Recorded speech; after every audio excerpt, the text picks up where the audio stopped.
Hey, how's everybody doing today? This is Rich here on behalf of Rich TV Live with our very special guest, Kiran Sidhu, the CEO of Halo Labs. How you doing today, Kiran? I'm doing well, Rich. How are you? I'm doing very, very well. I know that you've had a really, really busy time lately, and there's a lot of big news. So where do we even start? Well, I'm just driving from looking at grow sites here in Mendocino County to the MDT facility, which we broadcasted from before. And so a little bit of transition, so be patient with me.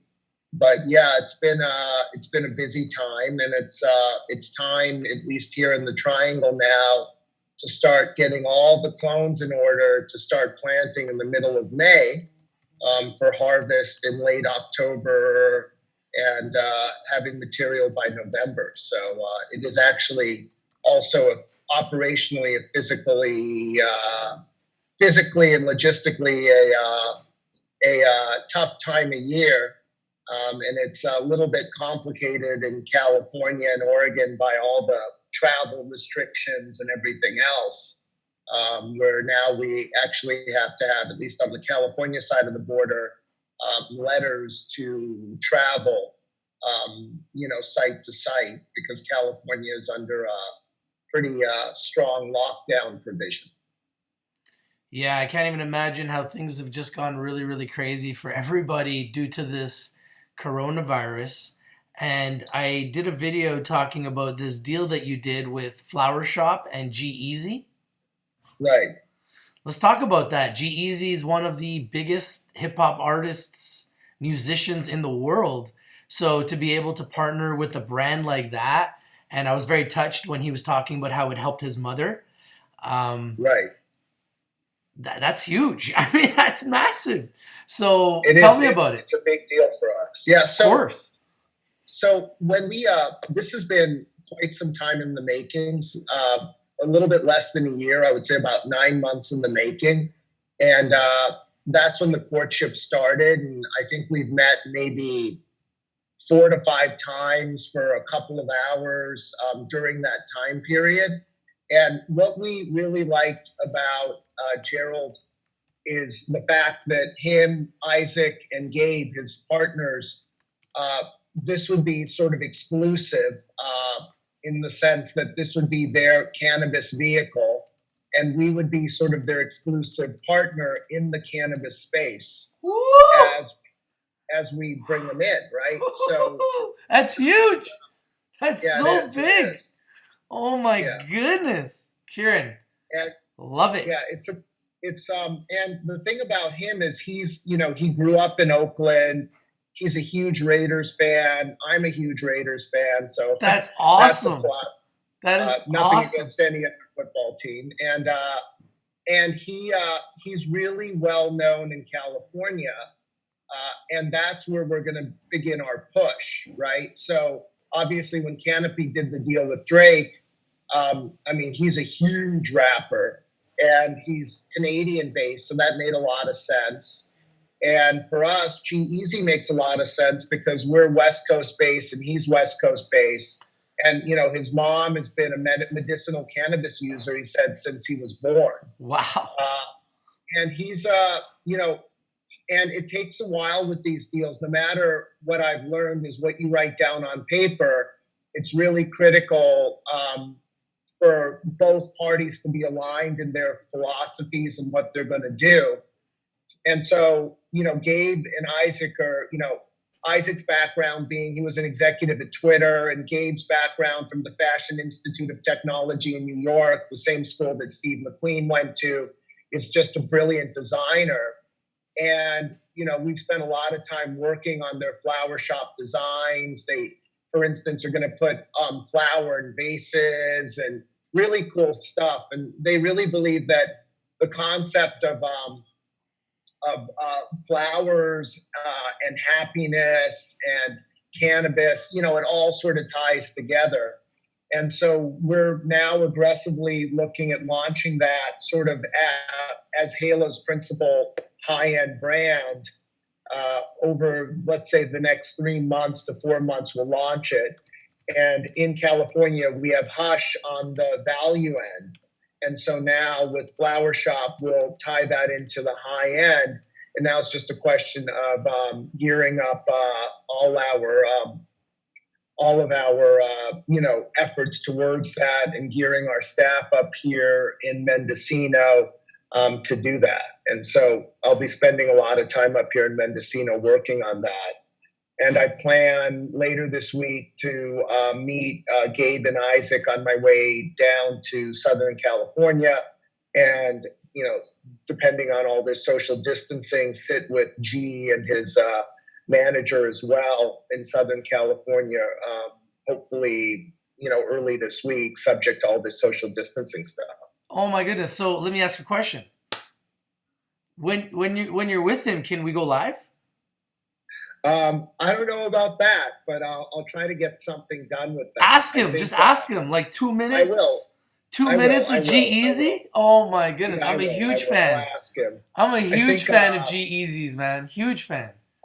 I think a couple of, but yeah, wow. Definitely. I think a couple of outlets have reached out, and unlike myself, who I'm a little bit more sort of casual with this stuff, his management is really, because he's a public figure, I'm beginning to learn, is really, really want to control the message and everything. But for sure, I'll try to line that up.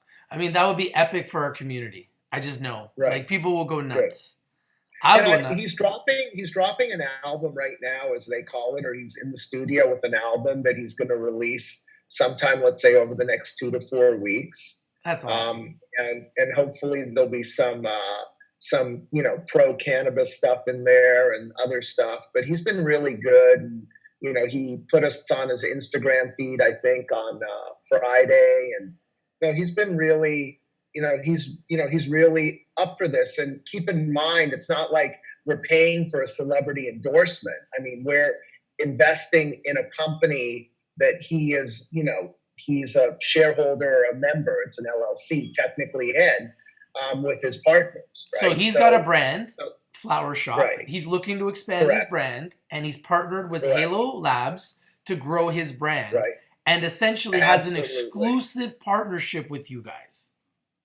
Correct. In the cannabis space, correct. An exclusive partnership between Flower Shop, who has G-Eazy, who's a part owner of that business. They've done a partnership now, guys, with Halo Labs to do exclusive business in the cannabis sector because Halo's licensed. Love it. Absolutely love it, Kiran. Right. I think we're losing you, Kiran. Are you going through a tough spot? We may have temporarily lost Kiran Sidhu. We'll just wait patiently here. Correct. We're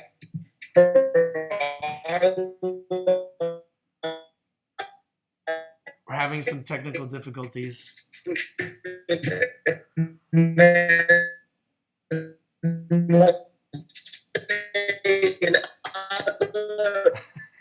And saying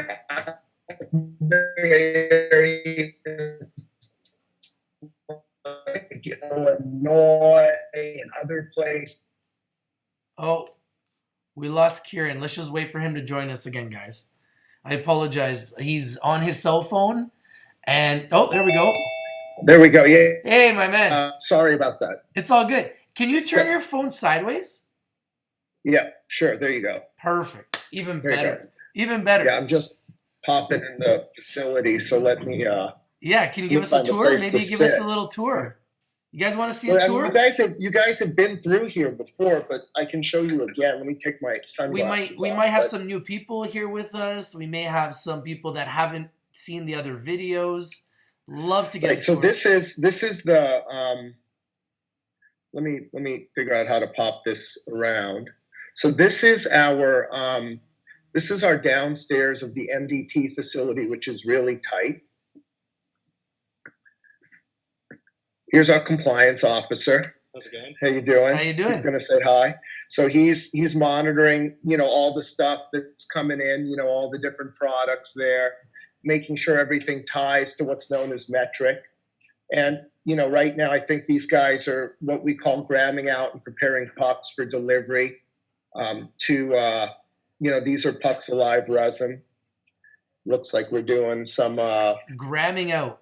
some hard C. We call it gramming out, where we take grams, we put them in the boxes, and then we put the metric on it, and then we distribute it to our distributor. Oh, wow. And so this is literally a warehouse that's like stacked to the gills, that we're growing out of. Hence the extra space we're looking at UVI, which is 30,000 square feet. Yeah. Wow, 30,000 square feet. So you guys are busy. You guys are busy in a pandemic. Yeah, I mean, we're busy. I mean, it hasn't really right now affected let me flip this around because I think Jerry and everyone's at lunch, so I actually have an office to myself. The pandemic has sort of made stuff really difficult, meaning in terms of doing stuff and supply chain, but it hasn't affected sales. Can you put your phone sideways again? Sure. So sales continues to grow, right, in California at the retail dispensary level. They continue to grow in Oregon, but, our wholesale distillate business, I'll be down in Cathedral City by Monday, just started up after a 6-month hiatus, as we explained to everyone, due to the whole vape crisis, where, prices plummeted. There was a glut. That glut's sort of been worked off.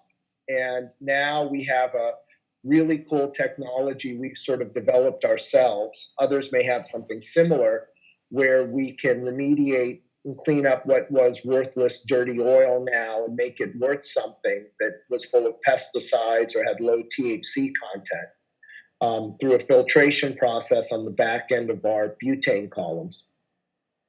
And so I'm going down there to see that in live action. And that's really cool because it gives us a nice sort of competitive advantage and gives us a nice stream of business. And allows us to fire up our distillate, our wholesale distillate business that had been dormant for 6 months. Great.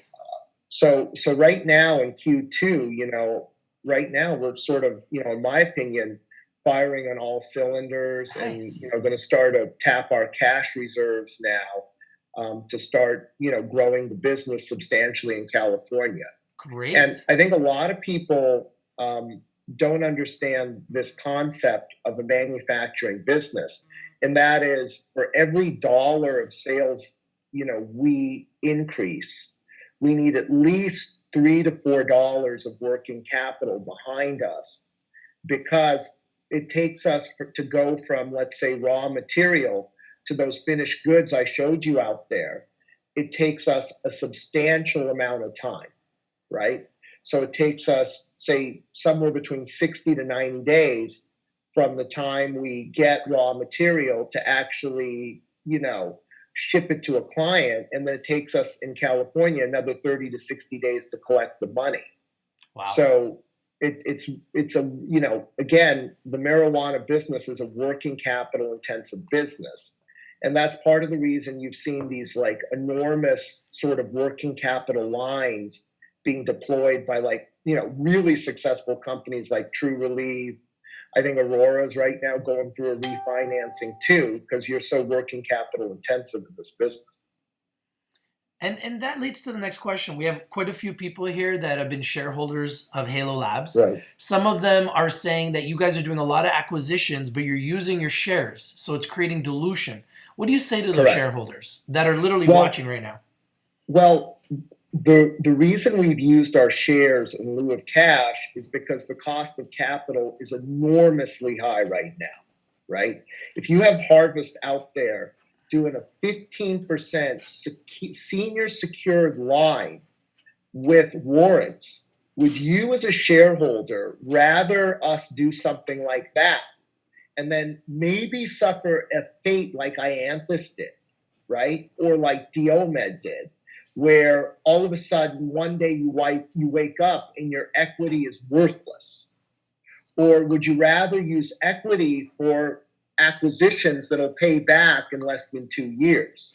My philosophy putting my sort of MBA Wharton investment banking hat on, is to avoid senior debt, especially in times where we have COVID-19, or avoid any debt if we can, because debt, if you make one wrong turn, you're going to crash into a wall, and you could suffer an Ianthus style fate pretty quick. I Oh mean, they yeah. were such a high flying company. And I don't think Trulieve or any of those guys, or Harvest, will suffer the same fate. But they've had to go to senior secured debt because there were no other alternatives for them. And so, what exactly happened to Ianthus? Was it a debt spiral that just they couldn't pay it, so they No, it was traditional senior debt, and they they just defaulted. they defaulted? So what? So because they defaulted, they the Then the debt holders take over, and the equity becomes a call option. so the debt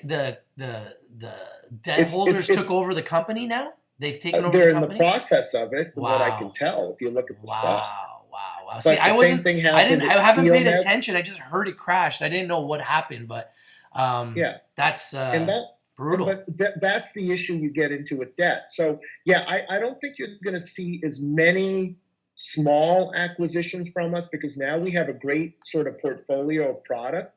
But you still may see one or two transformational large acquisitions from us.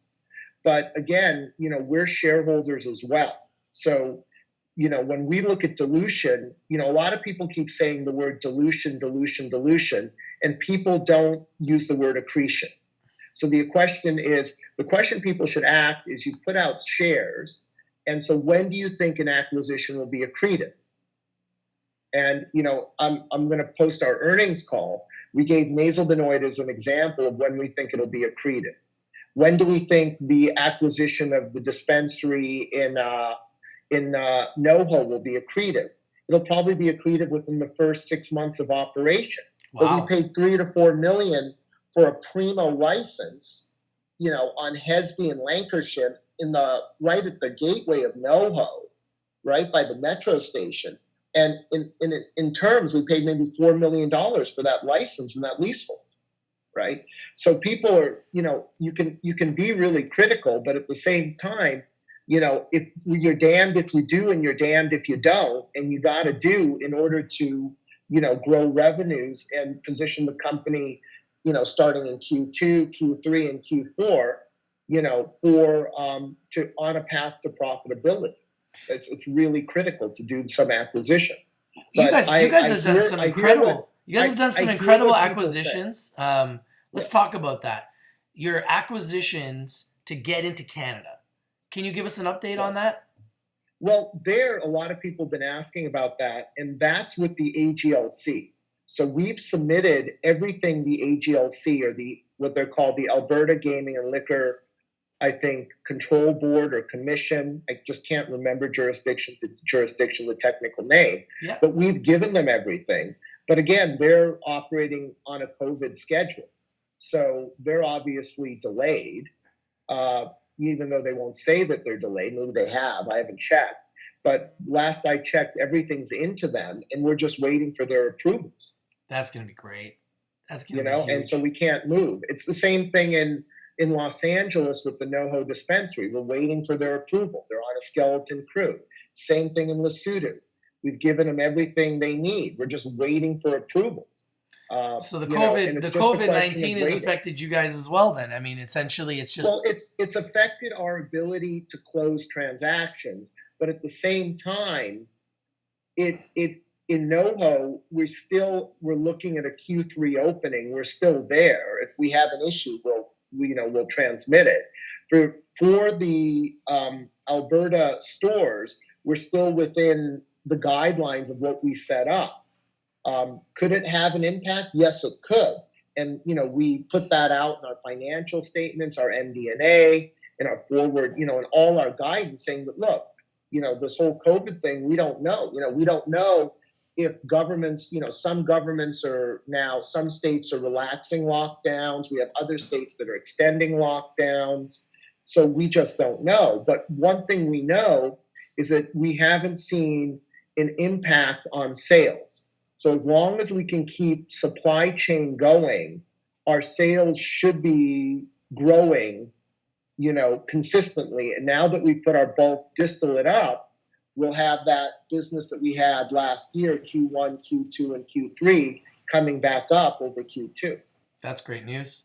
How about Buffalo? How's that going? It's going. It's the same sort of situation where the Just government is on skeleton crew. it's crazy. Like today I heard, on a Slack channel that the FedEx depot in Lesotho and Masuru is not operating. So we have, LED lights there. So we got to find a way to get the LED lights out of there. But again, we're operating. We have, permit to operate. The authorities come every day there and count people against permits, the local police, and we'll continue to operate. But for me to say that over time this COVID-19 situation is not going to wear on everybody in the cannabis industry, inevitably it'll wear on all of us. As you get these issues of, you need more lights to expand into more greenhouses and the lights are stuck in customs, right? So these things inevitably will start to take its toll, but knock on wood, so far it hasn't taken its toll. Well, hopefully we get through it. We get through the other side of this pretty soon. Like there are Right. companies like Gilead Sciences have come out and already said that they essentially have a cure, right? But they need Right. FDA approval. So there's quite a few companies right now rushing to get vaccines out. So I think we will get through the end of this, and probably going to be another 90 days of this, I think, and then you're probably going to see it start to really get back to normal. I'm assuming probably 90 days of this being in the headlines, right? And then hopefully we kind of get back to some type of normalcy. I think it's important for the world to get back, right? Oh no, it's critical. And there's still questions in the cannabis industry too about the fact that people are at home, they're consuming more cannabis, right? And so what we've sort of seen is, we had Easter, right? And Easter break is typically a big deal in Oregon and in parts of California, more in Oregon because of vacationers. And what we found is people nesting at home or sheltering at home offset the fact that there weren't tourists coming out for Easter holiday to the beaches and to the areas they normally would in Oregon. And so overall, people have experienced the lift. I think what the Oregon State put out is that year over year in March, sales increased 35%. Wow. Based on tax receipts. But are we going to continue to see those trends? I don't know. I don't have a crystal ball. But the fact that there's less tourism is sort of being offset by the fact that there are more people consuming more cannabis at home because they're sheltering in place without employment. But then will they lose disposable income, right? But then I heard yesterday from our salesperson here, which was interesting, was that he was hearing from dispensary owners that people are taking their sort of stimulus checks and buying more cannabis with their stimulus checks. Yeah, I'm not surprised. So, again, that's what I call a ad hoc sort of comment or flippant comment from a salesperson, but I never thought about that myself. There's a question from James in the audience. Any idea when they will be profitable? I know that's the $1 million question. Is there a path to profitability right now? Yeah, see, to me, being a 280E based company, profitability hopefully will come when the government changes and we're not imposed on 280E. I think the real question is, when do we run out of cash, right? When do we run out of cash to execute our plan? Because profitability, quite frankly, I only know of one company that's profitable all the way down the line, and that's True Relief in the United States, because 280E makes profitability almost impossible. Right? Sorry, what is 280E? Can you explain that? 280E is known as the Capone tax. So it was a federal tax that was put in by the federal government to really do away with Al Capone when they caught him. And it effectively says that if a business is, it's called IRS Section 280E, is deemed federally illegal, your ability to deduct below gross profit is virtually impossible.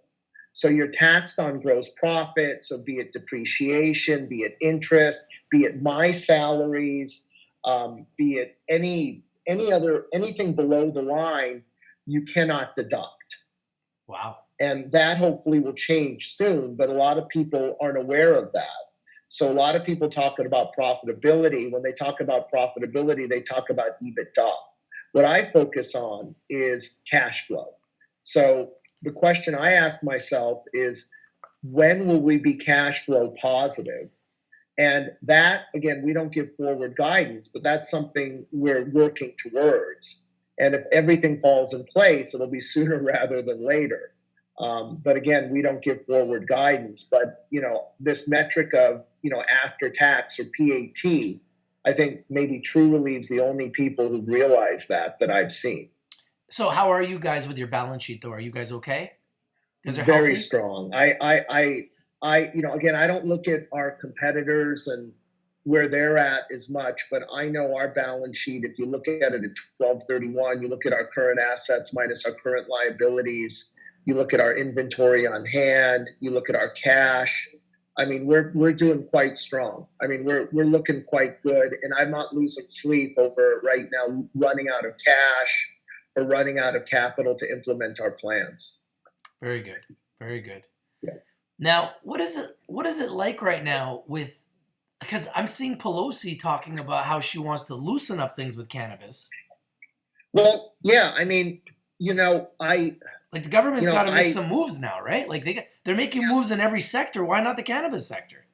Because it's not a critical industry when the country is suffering such pain, right? So getting small businesses like, getting more money to people like restaurants and dry cleaners and barbers and, I know, but you're going to tell people, I'll tell you this, in Canada, I guarantee you that cannabis is right there with food. Cannabis is... it's right there with food. It's like you buy your food, you buy your cannabis. Those are the two most important things you're buying right now. Like you're storing cannabis and food, right? Yeah, I think the issue really in the United States is our U.S. Senate, led by Senator McConnell, in that conservative sort of Southern coalition that still isn't really aboard with stuff. Let's see how this election cycle goes. But I would say that if we have a change in Senate control, that would be really helpful because I don't see Trump as being anti-cannabis, really, but I definitely see the Senate as being difficult, from what I can tell as a layman.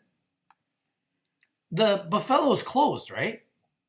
No, Buffalo is not closed. Oh, it's not closed.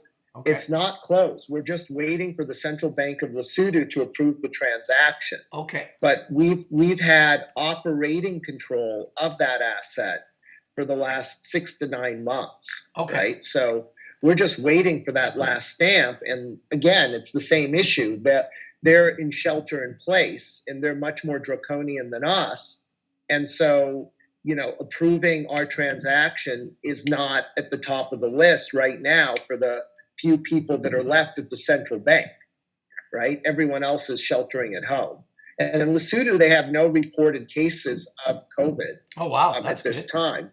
But you remember, they're they're surrounded by South Africa, and South Africa's put, South Africa and India and these, some of these countries have put really draconian measures in place because the population, the density of the population, especially in South Africa, in Soweto and some of the other, townships as they're called, if it starts, it's going to spread like wildfire. Because there's density in the townships in South Africa and in Lesotho. Just looking at some of the messages. Is Halo doing cannabis delivery or using another company's service to deliver their product? So we work with here in California. We work with Kushgram and Ease quite extensively, and so we sell to them, and they sell onward to consumers.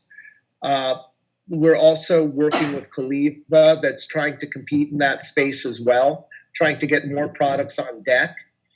We have delivery software we've acquired, uh, Canalith, and some other software, and we're just waiting to get some of our own dispensaries open. Right now, we've announced one, but we're working on other deals, and then we'll be doing our own deliveries as well. But it'll be an adjunct to our dispensary business. And like you said, you're working on a few deals. Like, are you working on any other big deals like you did, like you did with Bathello, or We're any? we're we're we're trying, but we're trying to keep it within our geographic space. So we're looking at transactions in Oregon. We're looking at transactions in California.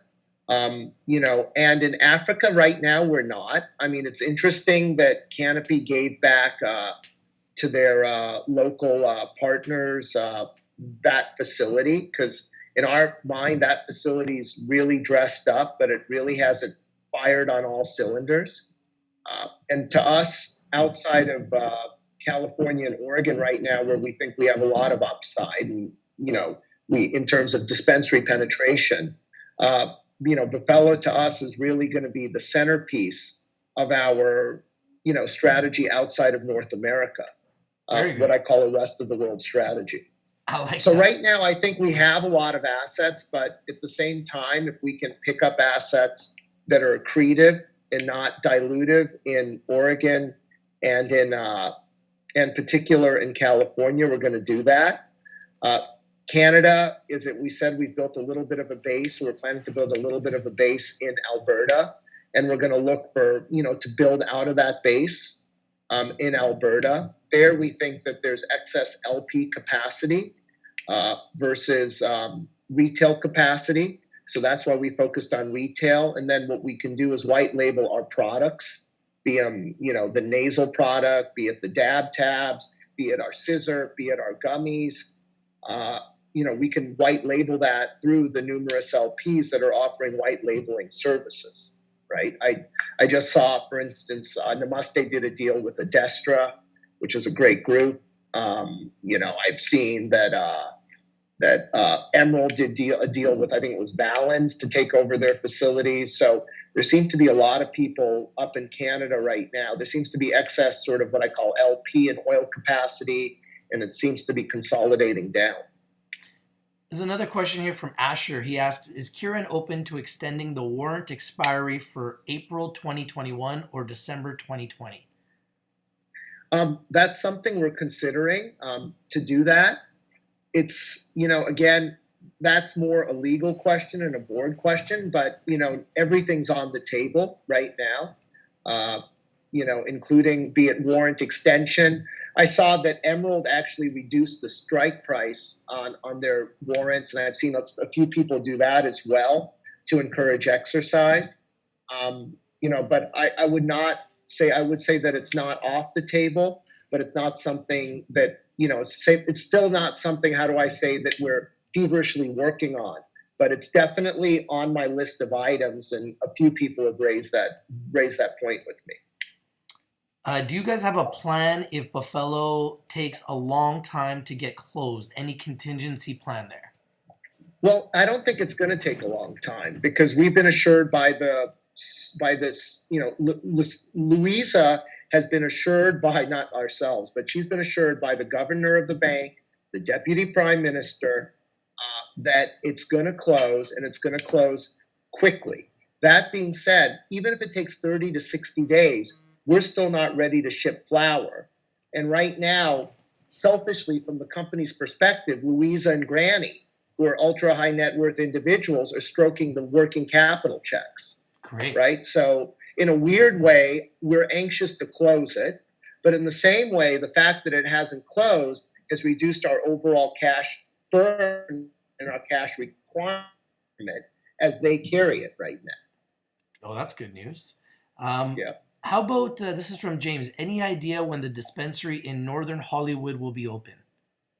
again, we're targeting Q3, but right now the issue is that with LA shelter in place order, we just got to get that license transferred. We got really good news because a lot of people were playing devil's advocate with me, and fair enough. They were saying, look, those licenses in round three in LA were subject to an audit, and the audit isn't going to go well. If the audit doesn't go well, you're screwed. And what I kept telling people was it's our belief and the belief of our legal team that the audit results would turn out favorable. And we were willing to put a punt. We were willing to take a punt of $1 million on a favorable audit return, given the cost of prime dispensary licenses in LA. And the audit, came out beneficial, as everyone or as people know. They can look it up. And so that actually turned out to be a pretty good investment. But yes, it had some risk in the beginning. But yeah, no, that's still on track for Q3. And it's the same thing like we hear with Buffalo. It's the same thing we're hearing in Canada, that look, there's no hair on the dog. These applications are in, and they're going to get processed, and be patient due to the pandemic. Yeah, because that leads to the next question. When will Alberta stores be open? Any more provinces? Obviously, you're saying you're just waiting. Well, keep in mind that 3 of the stores are open, and up there's no 280E. Those 3 stores are profitable and generating cash. Great. The rest of the stores, we can't hit hammer to nail until we get all the approvals, and the approvals are with the AGLC. We've done our best, and to them we're leaving the rest. So how many dispensaries do you have right now, like total? Well, we right now don't have any open, but we have the one in LA. Then we have 3 that we're under contract with that are open up in Alberta, and another 5 to construct. So that would be 9.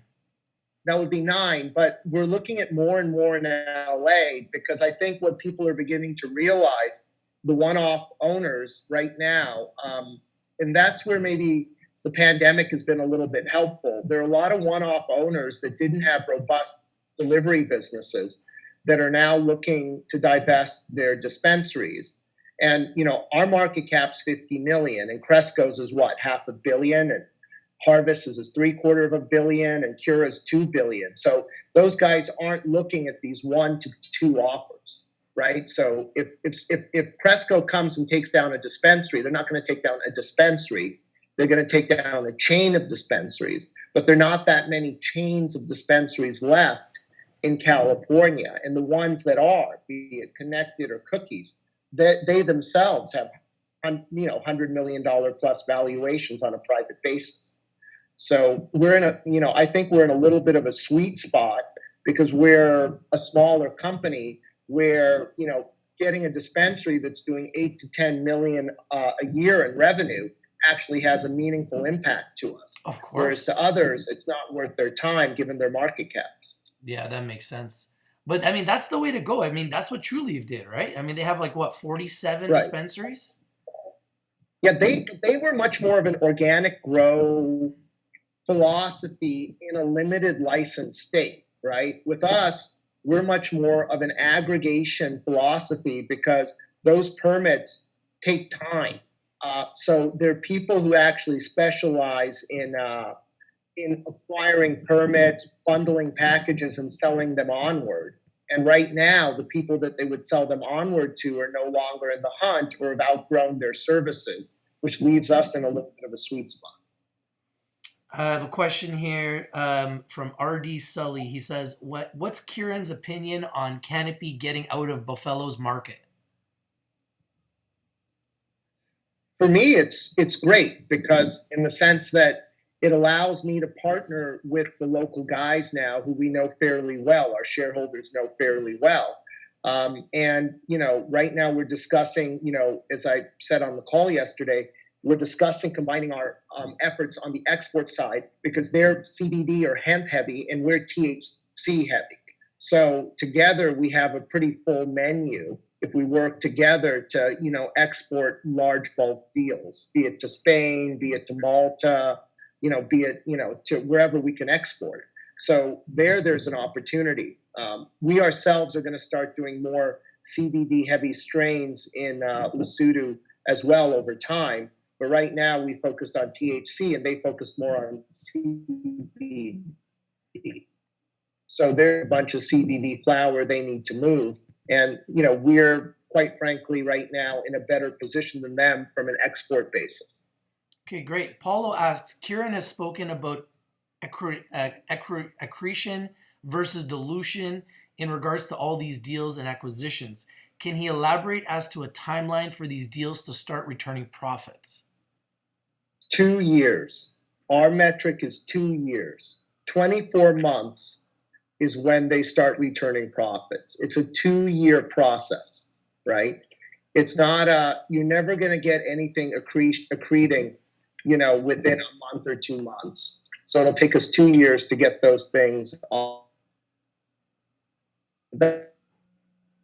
Over 2 years. Us, even though we report quarter by quarter, we're not in the U.S. as a micro cap business. So the way we have to manage is we have to manage in many ways as a hybrid. We're both a public company, but in many ways we have to look at this as a PE, as a private equity firm would look at our portfolio of investments, right? And so also the one thing I would caution, and it's in our financials, is that not every investment we make will be a home run, right? So thinking about it now, do we have anything that, is a dog that we're fully writing off? No.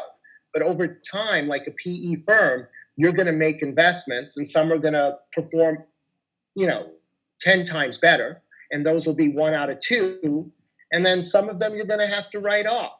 And that's the way you have to look at a micro cap investment. We're not an Apple. We're not an IBM, right? We're looking at what we call a high alpha return for ourselves and our shareholders. And that's why I take my stock that's why I take my pay in stock, because I'm looking for that accretive return myself personally. And that return is going to be realized over a 2-year horizon.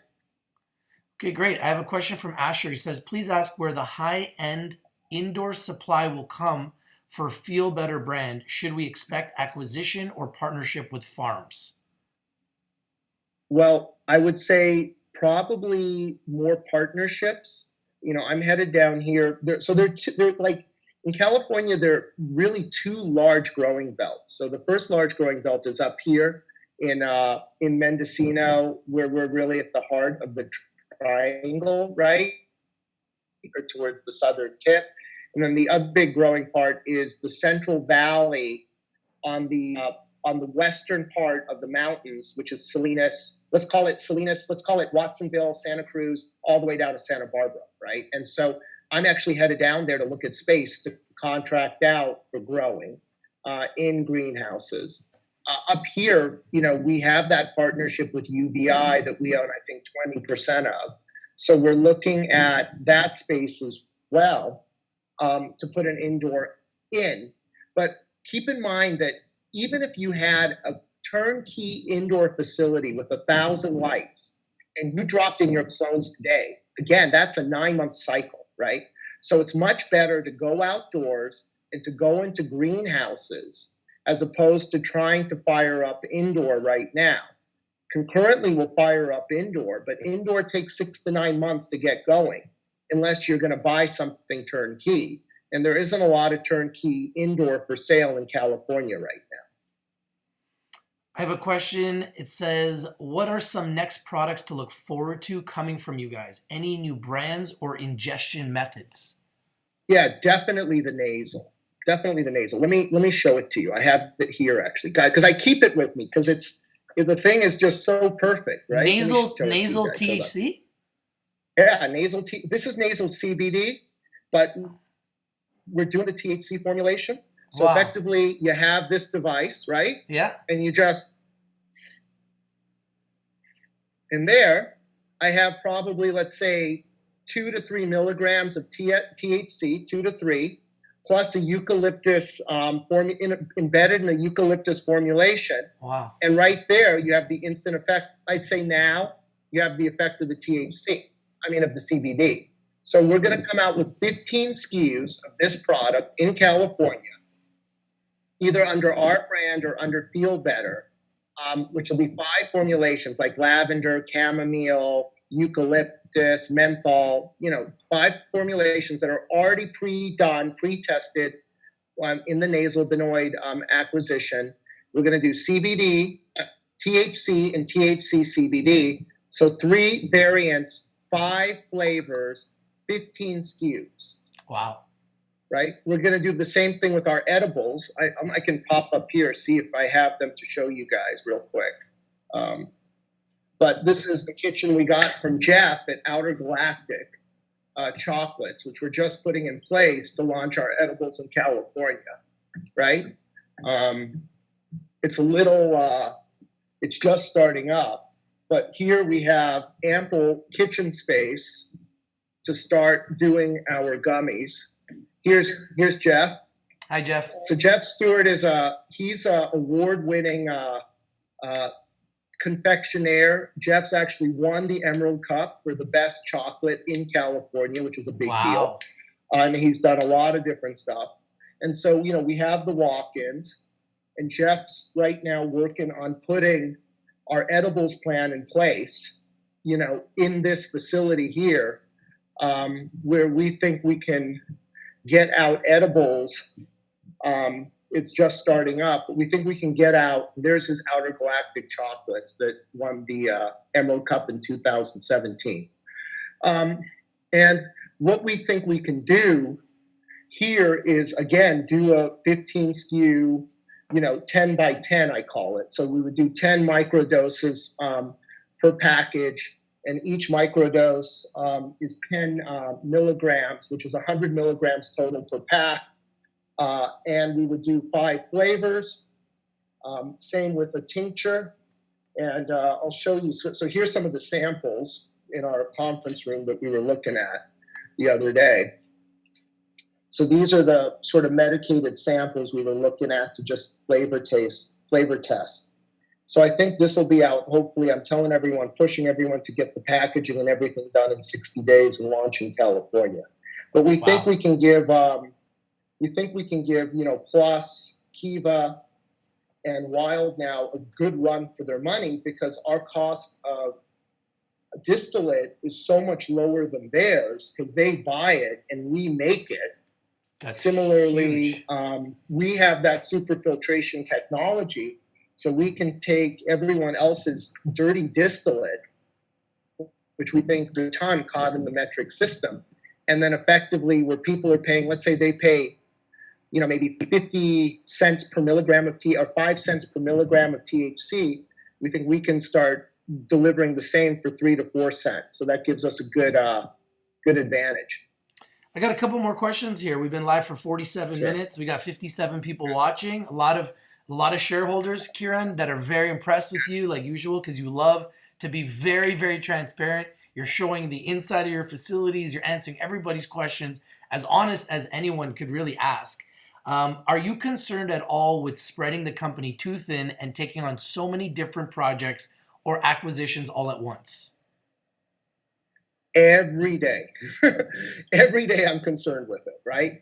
And that's why right now I think on the technology side, we're pretty much good in terms of product lines. So, think about this across the company, and we're much smaller than the other guys, but we sell everything from flour to pre-rolls, to concentrates, to distillate carts, to edibles, to scissor or tincture, and now the nasal products and the dab tabs.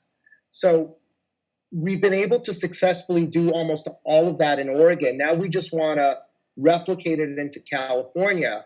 But unless something hits us in the face in Arizona, we're not planning to go into Arizona at this time. Because when you look at that release we gave on dispensaries, we have so much room to grow in California and even in Oregon. That we should just completely focus, I think, on that. But yeah, today I was actually on the phone this morning with Katie and Andreas, and we were going over that same thing about the thinness of management. But again, in California, I mean, we have like our dream team. I mean, we brought our two best guys down, right? So we got Jerry, who's working here, who ran Oregon with us for many years, been with us for how many years, Jerry? How many years you've been with us now? 4 years. And we got Justin, who worked with Andreas at Walmart. I mean, and these are our two best guys. And we don't have hundreds of workers right now. We are, maybe 10 to 15 workers, and we maybe may double to 50. But that's how much we believe in California, that we've taken our best guys, and we brought them here, and now we got, now this is where we're going to grow it, and now we're going to deploy the working capital to grow it. Now's the time. I like it. So yeah. So I mean, that's part of we lost you, Kiran. We lost you. We lost your screen. Completely. Sorry, I got someone popped on my phone. Okay. But I mean, that's what we're focused on, right? And again, with us, we're all believers in small footprint. So this is a small footprint. UBI is an enormous footprint. XML broadcast from there. Cathedral City, we have a small footprint, but we can grow into a larger footprint.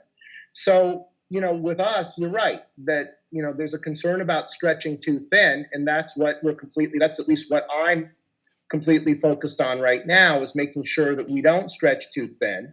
And if we do an acquisition, it would come with the management to actually execute on that acquisition. But right now, I think in terms of portfolio, we're pretty good. Unless there's something that's going to, sizably move the dial, our portfolio is pretty much set. Okay, great. And how close are we to the solventless product launch? So the solventless stuff, we actually got to do that through Feel Better. And that's like the bubble hash, the rosin, all of that. And all of that has to go through Feel Better. But what we're beginning to realize is that's niche. So I think if we come out with the nasal product, which is unique, we come out with we take the Outer Galactic chocolates that are award-winning, we put them under Feel Better. That'll give us a quicker, faster hit than putting up the coolers, putting the ice, the ice hash and all of that in place. So my thought process has changed a little bit there, based on just numbers and statistics, and saying, let's go for, right now, people are really concerned about and compromise lungs with what you would call alternates to smoking and vaporizing or carbonizing your lungs, because there's all this talk about the ACE receptors, expressing more, and the ACE enzyme in the lungs with COVID, and the ACE enzyme, ACE something or the other. And so there's been warnings put out about smoking marijuana and smoking in general. So what we're trying to do is pivot more towards, in California, quickly tinctures, edibles, the nasal product, which I have here, which I've become a little habitually using myself with the CBD, helps with my pinched nerve in my neck.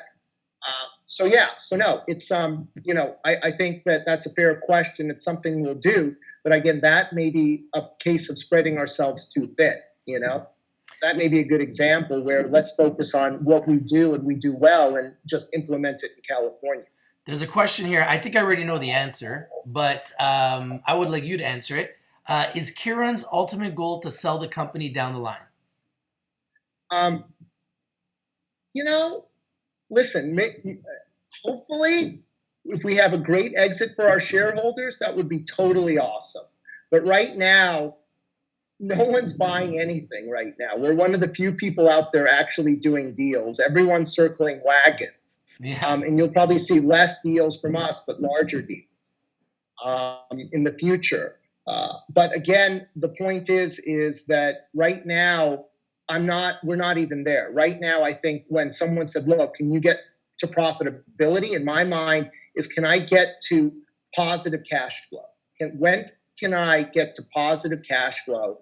And the big thing is, people are obsessed with revenues and people are obsessed with after-tax profit. And that's totally awesome. In a normal business like Apple and IBM, that is completely awesome. What I am obsessed with right now is making sure that we have enough cash and we don't overextend ourselves and wake up one day like Ianthus or like Diomed and say, my God, we're out of cash. Where did it all go? Right? Even in my mind, how quickly Truly put together 50 million and then shifted their CFO shows that even the big companies are now beginning to understand that when they ramp like this, when their sales go like this, their working capital need goes like this. That's right. So that's something, my dad was an inventor of the floppy disk drive. People can look him up, Kiran Sidhu. I mean, he holds patents on it. And so I grew up as a young kid around a manufacturing business. So I saw how effective the Chinese were, when I was a kid at dominating manufacturing and production due to all the capital that they were able to provide their companies given their system, right? And so the one thing about marijuana is this isn't the internet. This is a very working capital intensive business. And a company that goes all the way from seed to sale has the most heavy dependency on working capital. And right now that cost of capital is north of 20%. So that's where we have to be prudent. And that's part of the reason I'm saying, look, I don't want to do solventless right now when I have everything in place for gummies, because I don't want to suck up working capital in something I don't know right now. I would rather implement what we know in the states that we serve. I think that's very smart. We're almost an hour, guys, so we're going to only ask a couple more questions, and then we'll let Kiran get back to work. How about one more, and then I'll pop off because I got 2 o'clock. One more. With Kaliva exiting the Ease supply chain, is Halo looking to gain on this? Absolutely. I was speaking to Jeff, our sales guy, about his conversations with Kaliva, specifically about how we get in there, meaning that we've had a live resin supply business with them, but it's small. So I'm saying, how do we get their distillate business? Because distillate's a big business. So I'm like, look, either on a bulk basis or on a retail basis, we need more of Kaliva's distillate business. And that's something I really want to push with them. And if the superfiltration works the way it is, and I'll post some stuff when I'm down in Cathedral City, if it works the way it does, then what I think we have a sustainable competitive advantage on the material that is most prevalent in all marijuana oils and concentrates, which is distillate.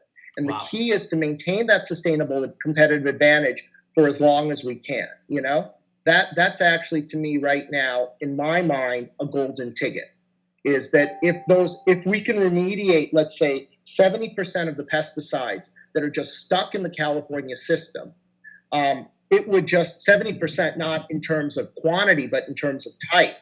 That would be just a massive home run, right? And so that is part of the reason why I say I'm going into a very, very touchy area, which is Riverside County, which has been sort of devastated with COVID.